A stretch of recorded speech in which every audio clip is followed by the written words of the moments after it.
بسم اللہ الرحمن الرحیم. پہلے آپ یہ ویڈیو دیکھ لیجئے میرے بھائیو. آپ ویڈیو میں دیکھ سکتے ہیں مدینہ شریف میں نبی اکرم صلی اللہ علیہ وسلم کے روضہ مبارک کے سامنے جو جالی شریف ہے اس جالی کے سامنے ایک بیریکیڈ لگا ہوا ہے. اس بیریکیڈ میں ایک آدمی نے آ کے سجدہ کر رہا ہے, یعنی سر لگا رہا ہے. اس جالی کے پاس تو جانے نہیں دے رہے, اس جالی کے سامنے ایک دیوار ہے, اسی پہ ایک آدمی نے سر لگا رہا ہے. اسی دوران صورتہ نے اسے دھکا مار کے کھینچ کے نکالا. تو میرے بھائیو, کیا آپ کو پتہ ہے کہ نبی اکرم صلی اللہ علیہ وسلم نے اپنے سامنے سجدہ کرنے سے ایک صحابی کو روکا اور ان کو یہ بھی سوال کیا کہ کیا میں جب فوت ہو جاؤں گا تب بھی تم میرے قبر میں سجدہ کرو گے؟ تو صحابی نے منع کر دیا. تو میرے بھائیو, لہٰذا یہ جو ہے سجدہ جو ہے یہ کرنا ناجائز ہے. اس کی وجہ سے وہ صورتہ نے انہیں کھینچا اور باہر نکالا. تو میرے بھائیو, کیا ہے اس کا پورا واقعہ وہ آج ہمیں سمجھائیں گے انجینئر محمد علی مرزا صاحب. آپ ویڈیو کمپلیٹ تک ضرور دیکھیے تاکہ آپ کو پوری بات سمجھ میں آئے. بنا کسی تاخیر کے اللہ کا نام لے کے شروع کرتے ہیں. اور یہ سجدہ تعظیمی اگلی امتوں میں جائز تھا. فرشتوں نے حضرت آدم علیہ السلام کو کیا. ہماری امت میں سجدہ تعظیمی حرام ہو چکا ہے. وہ حدیث ابو داؤد میں, ترمذی میں, ابن ماجہ میں موجود ہے کہ ایک صحابی کوفے کے پاس ہیرا نامی شہر میں گئے. وہاں انہوں نے دیکھا کہ لوگ اپنے سردار کو سجدہ کر رہے ہیں. تو وہ جب مدینہ شریف آئے, ٹھک آ کے نبی علیہ السلام کو انہوں نے سجدہ کیا. نبی علیہ السلام نے سر اٹھا, یہ کیا کر رہا ہے؟ کہا یا رسول اللہ, وہ تو اپنے سردار کو کرتے ہیں, آپ تو اللہ کے پیغمبر ہیں. اس میں کہتا ہوں کہ صحابی کا اجتہاد بھی نہیں مانا جائے گا اگر کتاب اللہ اور سنت اور اجماع کے خلاف ہوگا. صحابی نے اجتہاد بالکل ٹھیک کیا, وہ اپنے سردار کو کر رہے ہیں, ہم اپنے سردار کو. آپ فرمایا کہ جب میں فوت ہو جاؤں گا تم میری قبر سے گزرو گے, کیا میری قبر پہ بھی سجدہ کرو گے؟ کہا یا رسول اللہ نہیں. تو فرمایا پھر مجھے کیوں سجدہ کر رہے ہو؟ اگر میں سجدہ جائز سمجھتا تو بیویوں کو کہتا اپنے خامدوں کو سجدہ کریں اس حق کے سبب جو اللہ نے ان کو دیا ہے. تو اس امت میں سجدہ تعظیمی حرام ہو چکا ہے, اگلی امتوں میں جائز تھا. تو اسی کی ایک کڑی تھی جو سورہ یوسف میں آیا ہے شروع میں, کہ حضرت یوسف علیہ السلام نے خواب دیکھا تھا. اور نبی کا خواب وحی الہی ہوتا ہے کہ جو ہے سورج, چاند اور ستارے 11 انہوں نے ان کو سجدہ کیا ہے. تو انہوں نے کہا تھا کہ اپنے بھائیوں سے اس کا ذکر نہ کرنا. وہ 11 بھائی تھے, سورج چاند سے مراد ان کے ماں باپ تھے, انہوں نے ان کو پھر سجدہ کیا تھا. وہ سورج یوسف کے اینڈ پہ آتا ہے. پھر انہوں نے کہا یہ میرے اس خواب کی تعبیر ہے. تو اس وقت سجدہ تعظیمی جائز تھا, لیکن سجدہ عبادت ہمیشہ سے اللہ کے لیے رہا ہے. اب تو سجدہ تعظیمی بھی ختم ہو گیا نا. اور میں اس پہ ایک جملہ بولتا ہوں کہ جس طرح اللہ تعالیٰ نے توحید کو کامل کیا نا اس امت میں, اس طرح کی توحید پہلے کبھی کامل نہیں تھی. اس طرح کی کامل کہ سجدہ تعظیمی بھی حرام کر دیا. اور پھر ختم نبوت کو کامل کیا ہے کہ اگلی امتوں میں کشف اور الہام ہوتا تھا, ہماری امت میں وہ بھی ختم کر دیا. مسئلہ 6A اور 6B میرا ریکارڈڈ ہے, کشف, الہام اور علم الغیب کے اوپر. انہیں نہیں پتا تھا کہ صحیح مسلم میں حدیث ہے, نبی علیہ السلام نے اپنی وفات سے 5 دن پہلے کہا. جندب رضی اللہ تعالیٰ عنہ کہتے ہیں نبی علیہ السلام نے فرمایا دیکھنا اگلے لوگوں میں سے کوئی نیک آدمی یا پیغمبر فوت ہو جاتا تھا, وہ اس کی قبر پہ سجدے شروع کر دیتے تھے. میں تمہیں اس کام سے منع کرتا ہوں. 5 دن پہلے. اور سینسٹیوٹی کا لیول یہ ہے کہ مسند احمد کی حدیث ہے, نبی علیہ السلام نے آخری وقت میں دعا کی ہے, اللہم لا تجعل قبری وثنا یعبد, اے اللہ میری قبر کو وہ بت نہ بننے دینا کہ لوگ اس کی پرستی شروع کر دیں. نبی علیہ السلام نے اپنی قبر کو خود بت کہہ دیا کہ اگر میری قبر کی بھی عبادت ہوئی تو وہ بت تصور ہوگا. یہ کہتے ہیں شرک ختم ہو گیا. جس طریقے نبی صلی اللہ علیہ وسلم نے روکا تھا, اس کی وجہ سے اس صورتہ نے انہیں کھینچ کے نکالا. پھر بخاری اور مسلم دونوں میں حدیث ہے, اما عائشہ کہتی ہیں نبی علیہ السلام کے آخری دن چل رہے تھے بیماری کے, آپ پہ بخار کا غلبہ تھا, آپ بار بار اپنے چہرے اقدس سے چادر ہٹاتے, پاس پانی کا ایک پیالہ تھا, ہاتھ اس سے گیلے کر کے اپنے چہرے پہ پھیرتے, بخار کی حدت کو کم کرتے, اور ساتھ ساتھ کہتے لعن اللہ الیہود والنصارى اتخذوا قبور انبیائہم مساجدا, اللہ کی لعنت ہو یہود و نصارہ کے اوپر, انہوں نے اپنے نبیوں کی قبروں کو سجدہ گاہ بنا لیا تھا. ادھر بات ختم نہیں ہوئی. اما عائشہ کے آگے الفاظ ہیں, اما عائشہ کہتی ہیں اگر ہمیں خطرہ نہ ہوتا کہ لوگ رسول اللہ کی قبر پہ سجدے شروع کر دیں گے تو ہم نبی علیہ السلام کی قبر مبارک کو لوگوں کی زیارت کے لیے کھلا چھوڑ دیتے. اما نے نہیں چھوڑا, حجرے میں ہی رہنے دیا. آج تک جالی شریف کے پیچھے ہے, اب تو خیر وہاں دیوار ہے, وہ کوئی جا ہی نہیں سکتا. اما عائشہ کو کسی نے کوئی مشورہ کیوں نہیں دیا کہ آپ کہہ رہی ہیں کہ ہمیں خطرہ ہے کہ لوگ سجدے شروع کر دیں گے, اللہ کے نبی تو فرما کے گئے شرک ختم ہو گیا. اس زمانے سے ختم ہو آیا بھائی, یہ تو اڑے کہانی ہے.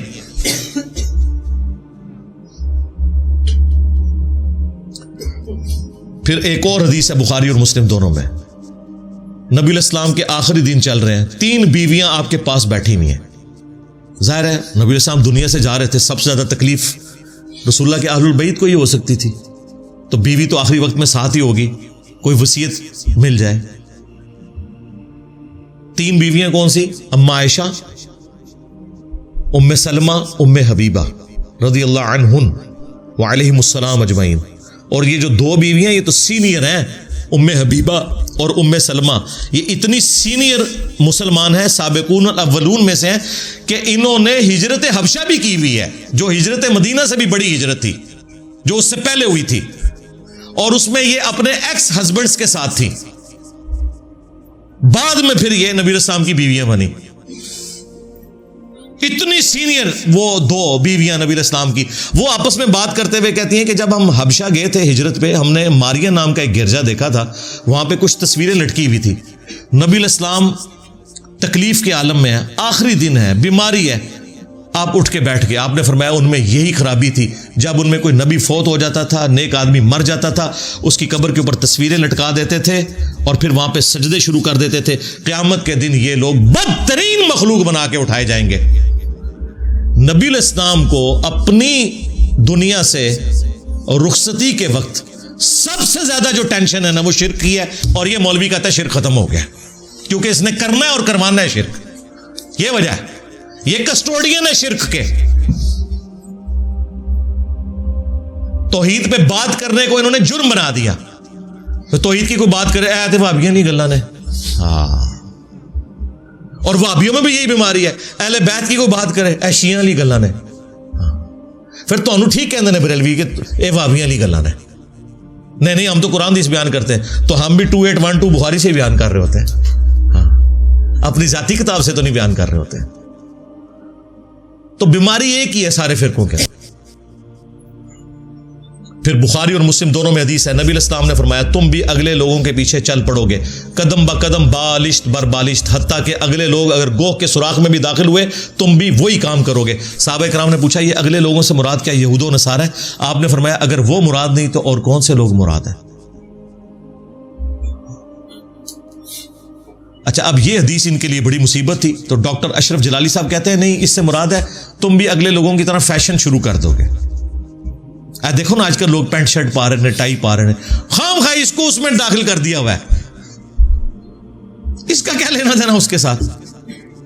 تو ہم نے پھر ان کو کہا تھا رکو ذرا، صبر کرو، ہم تمہیں بتاتے ہیں شان نزول بھی اس کا، شان ارشاد بھی بتاتے ہیں،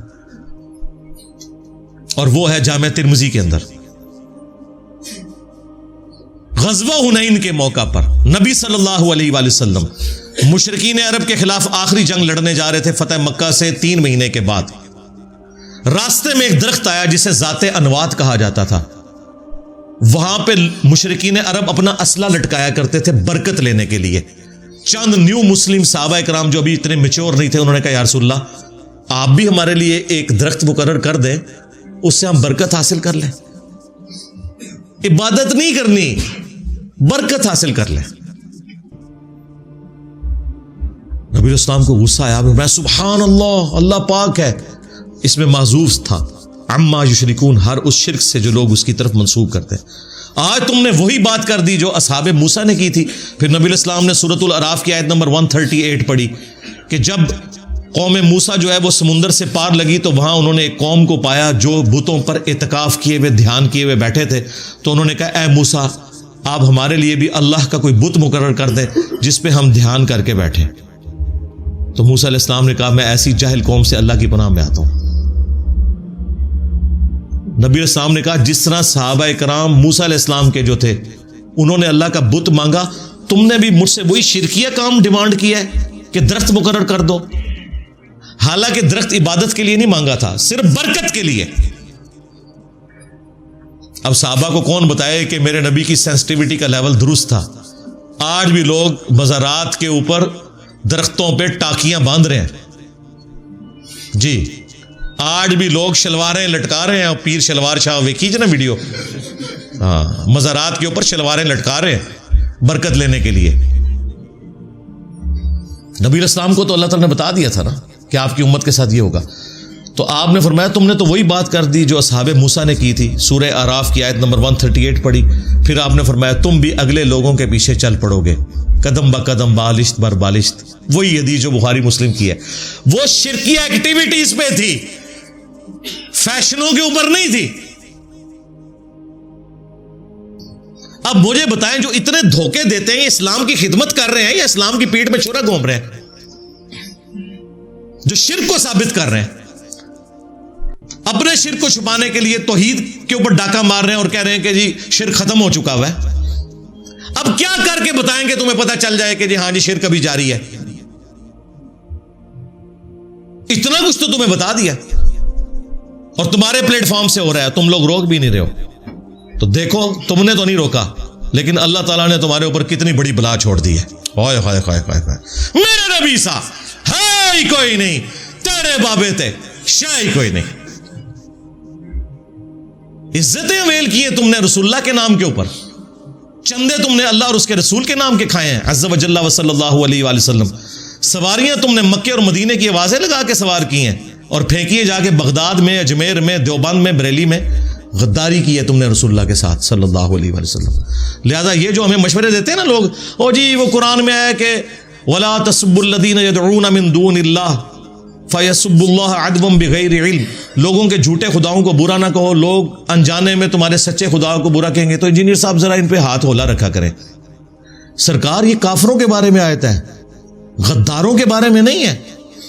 ہاں یہود و نصارہ کے ساتھ اخلاق سے بات ہوگی, لیکن جو مسلمان نبی کا کلمہ پڑھ کے غداری کر رہا ہے تو غداروں کی سزا آپ کو پتہ ہے کیا ہوتی ہے. ہاں یہ جنگی قوانین جو ہے نا دوسرے فوجیوں کے لیے ہوتے ہیں, اپنا فوجی جب جرم کرتا ہے